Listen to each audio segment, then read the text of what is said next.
Friends, video को start करने से पहले एक छोटा सा इंस्ट्रक्शन है आपके लिए। बेस्ट टेक्स्ट बुक और test series for SSC JEE और गेट के लिए मैंने डिस्क्रिप्शन में नीचे लिंक डाला हुआ है। Thank you so much. और चलिए अब हम लोग अपना वीडियो कंटिन्यू करते हैं।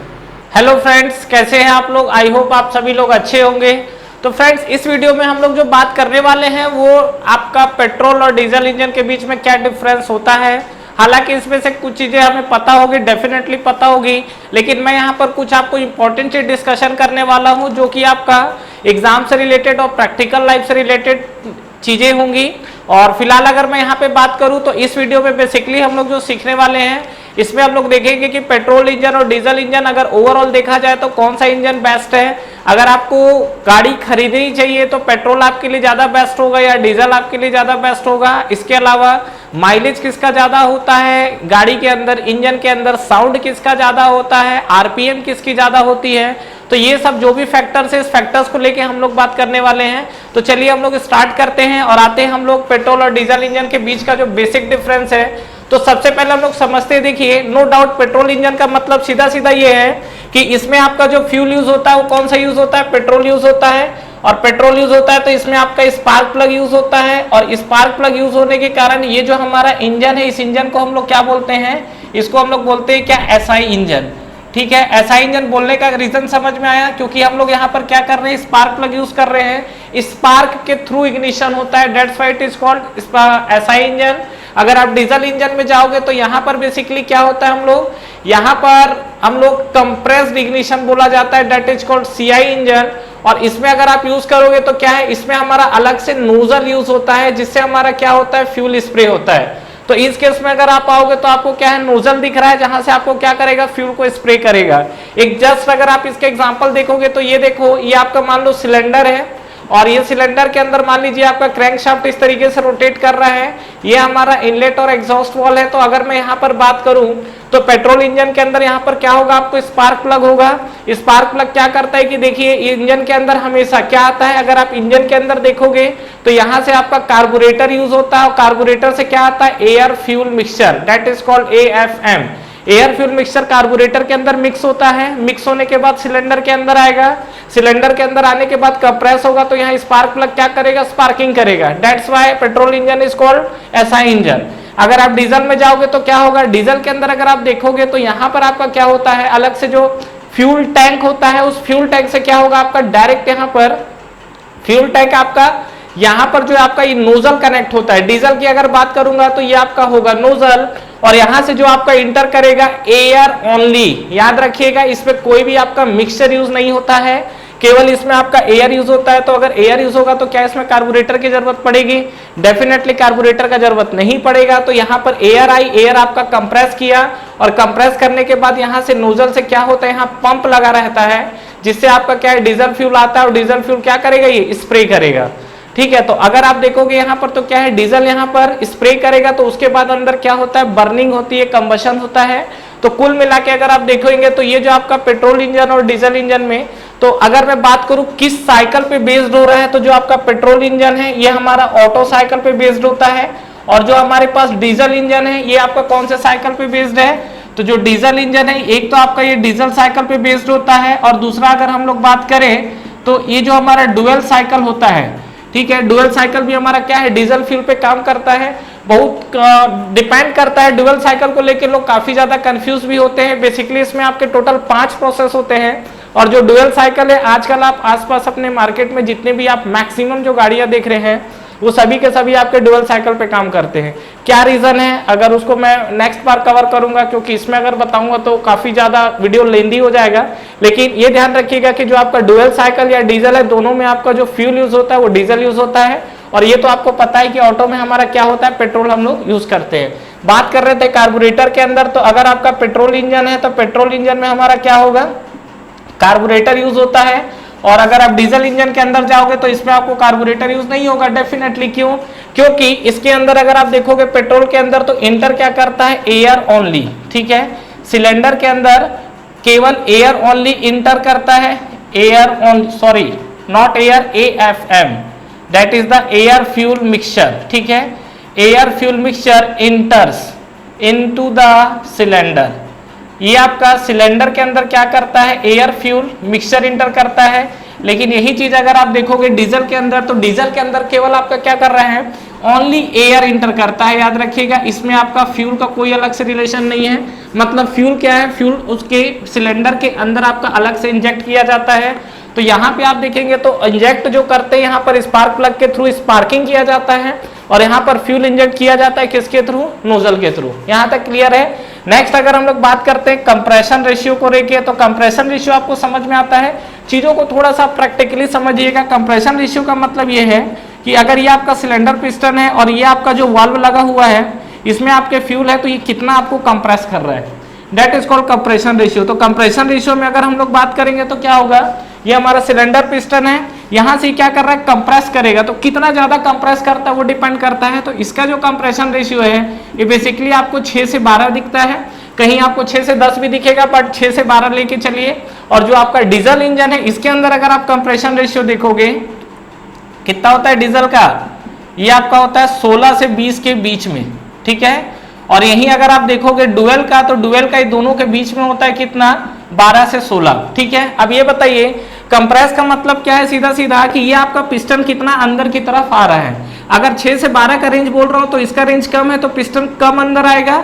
लेकिन अगर आप 16 से 20 की तरफ जाएंगे तो पिस्टन क्या होगा, और ज्यादा अंदर आएगा। मतलब ये पिस्टन क्या है, कंटिन्यूअसली अंदर आते चले जा रहा है, आते चले जा रहा है। तो अगर डेफिनेटली अगर आप कंप्रेशन रेशियो को बढ़ाओगे तो सिलेंडर का साइज क्या होगा, बढ़ेगा, डेफिनेटली बढ़ेगा। तो यहां से मुझे ये भी समझ में आ गया क्या कि जो अगर मैं बात करूं सिलेंडर साइज को लेके, तो सिलेंडर साइज अगर बात करूं पेट्रोल इंजन के अंदर तो कंपैरेटिवली क्या होगा, स्मॉलर होगा। और यहाँ पे अगर आप बात करोगे डीजल इंजन में, तो due to high compression ratio piston को मूव करने के लिए ज्यादा स्पेस चाहिए। मतलब यहाँ पर कहीं ना कहीं आप देखोगे स्वेप्ट वॉल्यूम आपको ज्यादा दिखेगा। तो यहाँ पर अगर आप देखेंगे तो डीजल के लिए क्या दिखेगा, ये आपको दिखेगा लार्जर। मतलब जो आपका साइज है वो कैसा होना चाहिए, लार्जर होना चाहिए। नेक्स्ट पॉइंट पे आइए, ये बताओ जिस किसी चीज को जितना ज्यादा कंप्रेस करोगे उसके अंदर वाइब्रेशन और शॉकिंग नॉइस बढ़ेगा कि कम होगा। अगर आप मान लीजिए किसी रूम के अंदर है, रूम के अंदर एयर भरा हुआ है, अब आप क्या करो, उस रूम को छोटा करते जाओ, या कुछ ऐसा कंटेनर उठा लो जो फ्लेक्सिबल है। फ्लेक्सिबल का स्पेस मतलब आपने किसी मान लो रूम के अंदर आपने 1 मीटर की वॉल्यूम आप एयर भर दिए, अब उसको कंप्रेस करते जाओ, सिकुड़ते जाओ। जैसे जैसे सिकुड़ोगे अंदर क्या होगा, डेफिनेटली प्रेशर लगेगा, तो क्या होगा, उसके अंदर शॉक और वाइब्रेशन क्रिएट होना स्टार्ट हो जाएगा। तो वही चीज आपसे बात किया जा रहा है कि जितना ज्यादा चीजों को कंप्रेस करोगे सिलेंडर के अंदर उतना ही ज्यादा नॉइस और वाइब्रेशन क्रिएट होगा। तो यहाँ पे अगर आप बात करोगे नॉइस एंड वाइब्रेशन को लेकर, तो देखो इसका जो कंप्रेशन रेशियो है, कंप्रेशन रेशियो इसका क्या है, कम है, तो नॉइज और वाइब्रेशन इस पे क्या मिलेगा, आपको लेस मिलेगा।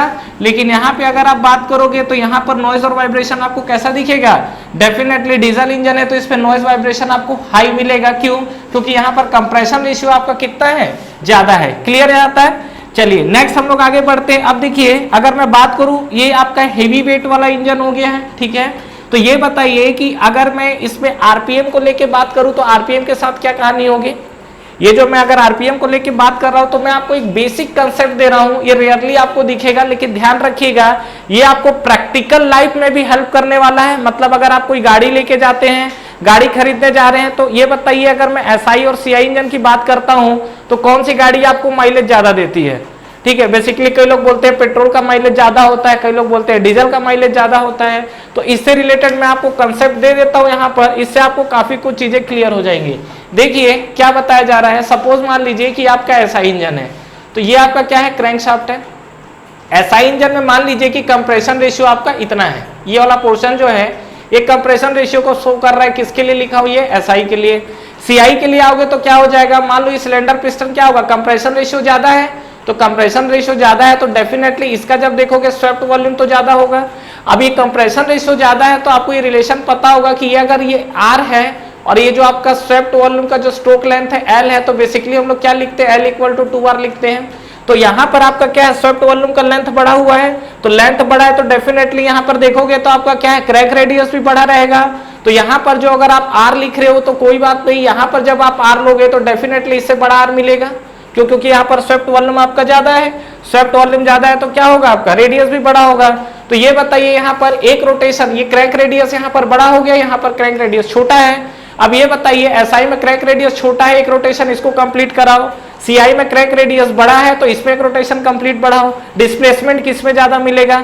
डेफिनेटली जहां पर आपका क्रैंक रेडियस ज्यादा बड़ा है वहां पर आपको डिस्प्लेसमेंट ज्यादा मिलेगा।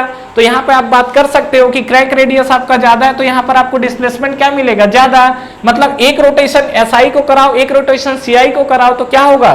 ये आपका सीआई वाला इंजन ज्यादा, सीआई वाला जो इंजन है उसका डिस्प्लेसमेंट ज्यादा मिल रहा है। तो डेफिनेटली मैं ऐसा बोल सकता हूं क्या कि ये जो आपका सिनारियो चल रहा है, ये जो आपको कंडीशंस दिख रहे हैं, इस कंडीशन में हम लोग क्या कर सकते हैं कि फ्यूल इसमें भी जो आपका दो रोटेशन है, दो रोटेशन में एक बार फ्यूल सप्लाई कर रहा है, ये भी दो रोटेशन में एक बार फ्यूल सप्लाई कर रहा है, तो दो रोटेशन में इसका डिस्प्लेसमेंट ज्यादा हुआ, इसलिए आपका जो सीआई इंजन है उसकी माइलेज ज्यादा होती है कंपेयर टू एसआई इंजन। समझ में आया क्यों हुआ?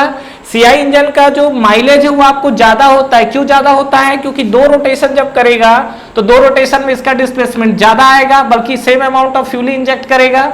तो यहां पे अगर आप देखोगे तो माइलेज को लेके अगर आप बात करोगे तो जो आपका सीआई इंजन है, ठीक है, ये सब आपके क्या प्रैक्टिकल नॉलेज है, ठीक है। तो अगर इस माइलेज या एवरेज को लेके बात करोगे तो एसआई इंजन में क्या है, माइलेज कंपैरेटिवली कम मिलता है, जबकि सीआई इंजन में माइलेज आपको क्या मिलेगा? ज्यादा मिलेगा। ध्यान रखिएगा इस चीज को। दूसरा चीज अगर मैं बात करूं स्पीड, स्पीड मतलब आरपीएम, आरपीएम किसका ज्यादा है? छोटा वाला क्रैंक ज्यादा तेज घूमेगा कि बड़ा वाला क्रैंक ज्यादा तेज घूमेगा? डेफिनेटली छोटा वाला क्रैंक ज्यादा तेज घूमेगा। तो ये आपका जो एसआई है इसका आरपीएम क्या हो गया? हाई हो गया। दूसरा चीज, इसका सिलेंडर का साइज भी छोटा है, साइज छोटा है मतलब सिलेंडर का वेट क्या हो गया? लाइट वेट हो गया। तो यहां पर ये भी बोल सकते हैं क्या कि यहां पर जो आपका पेट्रोल इंजन है इसमें क्रैंक का रेडियस छोटा है और सिलेंडर जो है आपका लाइट वेट है, जिसके कारण क्या होगा, इसमें अगर आप आओगे तो इसका जो आरपीएम है वो आरपीएम आपको क्या मिलेगा? इसका हाई मिलेगा, जबकि डीजल इंजन का आरपीएम क्या मिलेगा? लो मिलेगा। क्लियर है यहां तक? तो ये कुछ पैरामीटर्स थे। इसके अलावा देखिए और पैरामीटर्स की अगर बात करें जैसे नॉकिंग को लेके, तो नॉकिंग अगर हम लोग इस पे बात करें तो जो हमारा नॉकिंग हम लोग समझते हैं जो इंजन से अनवांटेड साउंड आते हैं, तो ये भी आपका एक अलग से टॉपिक है जिसके बारे में हम लोग बात करेंगे। बट हमको इतना समझना है क्या कि जो हमारा पेट्रोल इंजन है, पेट्रोल इंजन में अगर आपका टेम्परेचर लो रहेगा तो इसके चलते इसमें नॉकिंग क्या होगा? कम होगा। ठीक है, इसी को हम लोग डेटोनेशन भी बोलते हैं। तो नॉकिंग को अगर बात करोगे तो नॉकिंग में अगर आपका क्या होगा? नॉकिंग कम होगा। कब? जब इसके अंदर टेम्परेचर एसआई में कम होगा, जबकि सीआई के अंदर टेम्परेचर आपका क्या होगा? ज्यादा होगा। अगर मैं पॉल्यूशन को लेके बात करूं तो क्या होगा? देखिए जो आपका पॉल्यूशन वाला पैरामीटर है, हम लोग डीजल इंजन में बेसिकली आजकल जितने भी डीजल इंजन है सब जगह हम लोग सुपर चार्जर यूज करते हैं। सुपर चार्जर का बेसिक फंक्शन क्या है? वो जो आपका सिलेंडर है, सिलेंडर के अंदर जो एयर आता है उसको पहले से कंप्रेस करके डालता है, जिसके चलते क्या है? एयर की क्वांटिटी ज्यादा जाती है सिलेंडर के अंदर, जिसके चलते क्या होगा? सिलेंडर के अंदर जो एयर ज्यादा गया है तो ऑक्सीजन भी ज्यादा गया है। ऑक्सीजन ज्यादा जाने के कारण फ्यूल भी आपका बहुत अच्छी तरीके से बर्न होगा, और बहुत अच्छे से बर्न होगा मतलब उसमें एग्जॉस्ट गैस पूरी तरीके से बर्न होकर बाहर निकलेंगे, तो आपके क्या हो गए? पॉल्यूशन लेवल कम हो जाएगा। तो कहीं ना कहीं अगर आप पॉल्यूशन में बात करेंगे तो सुपर चार्जर यूज करने के बाद डीजल इंजन का जो पॉल्यूशन लेवल है वो आपका कहीं ना कहीं क्या हो जाता है? कम हो जाता है कंपेयर टू पेट्रोल इंजन। शुरू के आपको 3-4 पॉइंट दिख रहे होंगे, वो आपको पता होगा, लेकिन ये जो लास्ट वाले पॉइंट है इस चीज को समझना जरूरी है। और ये आपके कुछ बेसिक चीजें थी जिसके बारे में हमने बात किया हुआ है, तो इस चीज को ध्यान रखिएगा। बाकी जो आपका सिलेंडर, कार्बोरेटर है, ये सब चीजें आपको बिल्कुल नॉर्मल तरीके से दिखेंगे। ठीक है फ्रेंड्स, तो आई होप आपको ये वीडियो क्लियर हुआ होगा। और इस वीडियो में बेसिकली हमने क्या देखा है? पेट्रोल और डीजल इंजन के बीच का बेसिक डिफरेंस, क्या फ्यूल यूज होता है, और जो हमारा पेट्रोल या डीजल है उसके अंदर कौन सा फ्यूल इंटर होता है। इवन कंबशन जो होता है तो कंबशन में हम लोग कंप्रेशन रेशियो कितना मेंटेन करके चलते हैं, सिलेंडर का साइज कितना रखा जाता है, नॉइज और वाइब्रेशन कौन सा रखा जाता है, किसका ज्यादा होता है, माइलेज किसकी ज्यादा होती है, आरपीएम किसका ज्यादा होता है, नॉकिंग के चांसेस किस कंडीशंस में ज्यादा होते हैं। ठीक है, तो इस चीज को हमेशा ध्यान रखिएगा। Thank you very much for watching this video. Friends, इस वीडियो को लाइक करिए, ज्यादा से ज्यादा फ्रेंड्स के साथ शेयर करिए, और इस चैनल को सब्सक्राइब करना ना भूलें, और बेल नोटिफिकेशन जरूर प्रेस करिएगा, जिससे जो भी लेटेस्ट वीडियो अभी आ रहे हैं और जो भी आपके वीडियोस अपलोड हो रहे हैं वो आप तक पहले पहुंचे। और फ्रेंड्स, हमारा टेलीग्राम चैनल भी है जिसको आप ज्वाइन कर सकते हैं, जिसका लिंक नीचे आपको डिस्क्रिप्शन में और फर्स्ट कमेंट बॉक्स पे मिल जाएगा। तो ठीक है फ्रेंड्स, तैयारी करते रहिए। Wish you all the best.